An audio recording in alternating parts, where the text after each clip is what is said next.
Pembunuhan terhadap kiai dan guru ngaji di Banyuwangi, Jawa Timur, pada tahun 1998 tetap menjadi misteri yang belum terpecahkan hingga saat ini. Meskipun sudah bertahun-tahun berlalu, identitas pelaku, otak di balik peristiwa tersebut, dan alasan di baliknya masih belum terungkap. Meski tidak ada kejadian serupa yang terulang, kenangan tragis itu tetap membekas, terutama bagi keluarga korban yang harus menghadapi kehidupan tanpa ayah, suami, ibu, atau orang terdekat yang tewas dalam tragedi itu, menjadikan mereka yatim, janda, atau bahkan sebatang kara. Pemerintah menyatakan bahwa jumlah korban tewas dalam kejadian itu mencapai 115 orang di 20 kecamatan. Namun, menurut data yang dikumpulkan oleh tim pencari fakta dari PBNU, jumlah korban tewas sebenarnya lebih banyak lagi, yaitu mencapai 143 orang.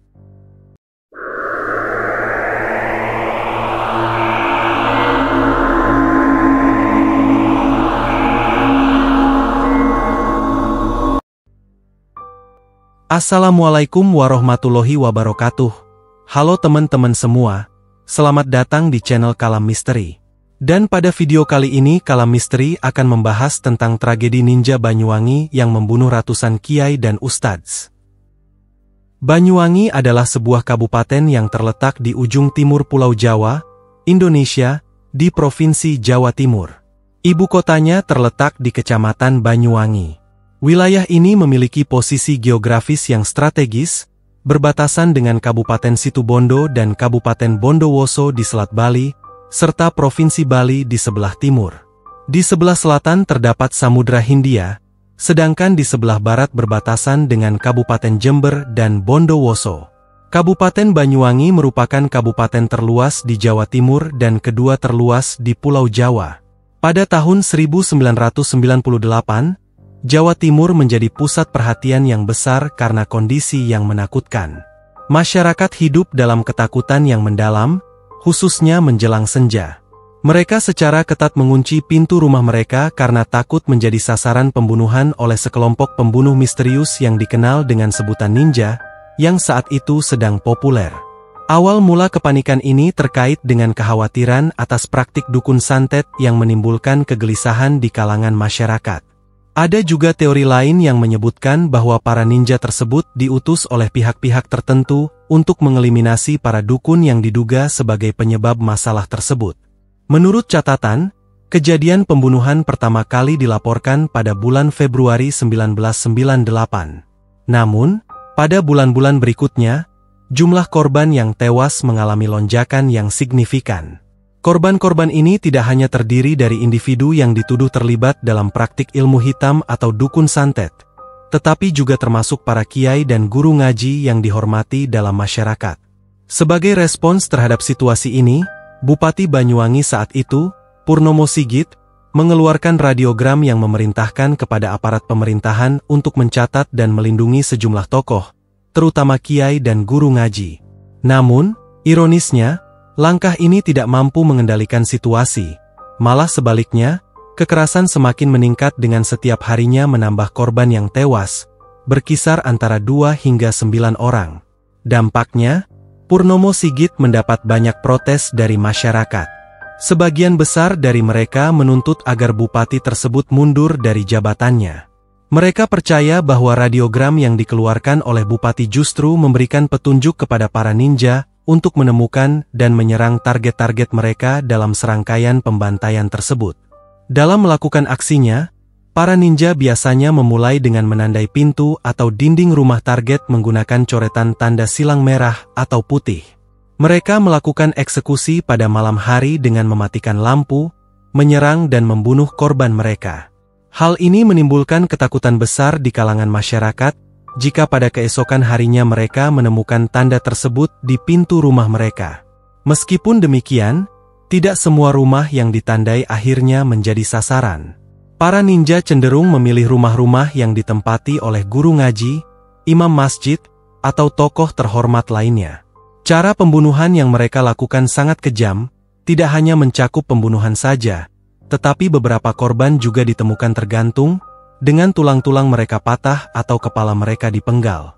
Setelah serangkaian kejadian ini, Situasi semakin memburuk karena jumlah korban terus bertambah tanpa dapat dikendalikan. Khawatir bahwa banyak kiai dan tokoh agama lainnya akan menjadi korban selanjutnya, beberapa pesantren mengambil tindakan pencegahan. Mereka menggerakkan para santri untuk mempersiapkan diri dengan belajar ilmu kanuragan dan dilengkapi dengan bambu kuning yang telah didoakan. Persiapan ini bertujuan untuk menghadapi potensi kedatangan para ninja dengan lebih siap. Selain mempersiapkan secara fisik, para santri juga diajarkan untuk memperkuat diri secara spiritual dengan melakukan bacaan doa setelah salat maghrib dan subuh. Ini dilakukan agar mereka dapat terlindungi dari serangan tak terduga yang mungkin dilancarkan oleh para ninja. Tindakan yang dilakukan oleh para santri ini kemudian diikuti oleh sebagian masyarakat.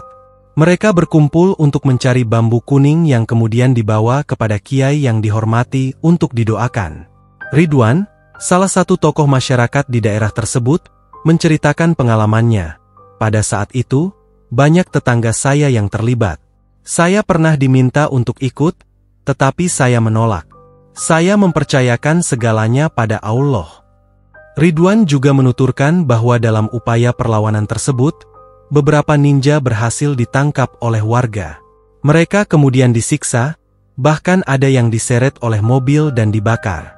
Selama periode fenomena ninja di Banyuwangi, Ridwan menambahkan bahwa tiba-tiba banyak orang yang terlihat gila berkeliaran di jalan.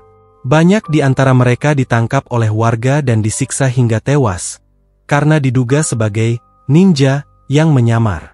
Kejadian ini terjadi segera setelah mundurnya mantan Presiden Soeharto, sehingga timbul spekulasi bahwa ini mungkin merupakan upaya pengalihan isu dari pelengseran presiden. Tujuan dari kejadian tersebut masih belum jelas, dan mungkin saat itu hanya bertujuan untuk menunjukkan kepada masyarakat betapa kejamnya pemerintahan pada masa itu. Mengenai identitas sebenarnya dari nin tersebut, ada yang berpendapat bahwa mereka mungkin merupakan aparat yang terlatih, mungkin dari kalangan militer atau lainnya. Banyak masyarakat yang percaya pada teori ini karena ninja tersebut memiliki keahlian yang sangat tinggi dan taktis dalam tindakan mereka, yang tampaknya tidak mungkin dilakukan oleh orang awam tanpa pelatihan intensif selama bertahun-tahun. Namun, tidak ada bukti konkret yang mendukung teori ini, dan semuanya masih hanya bersifat spekulatif. Tidak lama setelahnya, kehadiran ninja di Banyuwangi mereda dan menghilang secara misterius. Secara aneh pula, fenomena orang gila juga lenyap tanpa jejak. Fenomena ini akhirnya menghilang tanpa adanya tindakan hukum lanjutan, tanpa ada yang dapat dipertanggungjawabkan atas peristiwa tersebut. Tragedi ini sebenarnya merupakan pelanggaran serius yang penuh misteri, dan hingga kini belum terungkap dengan jelas. Kejadian gelap yang melibatkan ninja di Banyuwangi tetap menjadi teka-teki. Identitas pelaku pembunuhan terhadap dukun santet, kiai, dan guru ngaji tidak pernah terungkap. PBNU melalui tim pencari fakta, TPF, berusaha mengungkap kebenaran dengan mengumpulkan keterangan dari keluarga korban. Namun, upaya ini mengalami kendala karena keluarga korban menolak memberikan informasi, lebih memilih agar nama baik keluarga mereka dipulihkan tanpa dicap sebagai dukun santet. Jika ada ketidakakuratan dalam informasi dalam video, atau jika ada sudut pandang yang berbeda, silakan berikan komentar di video ini. Sampai di sini kisah dari admin, sampai jumpa kembali di video selanjutnya.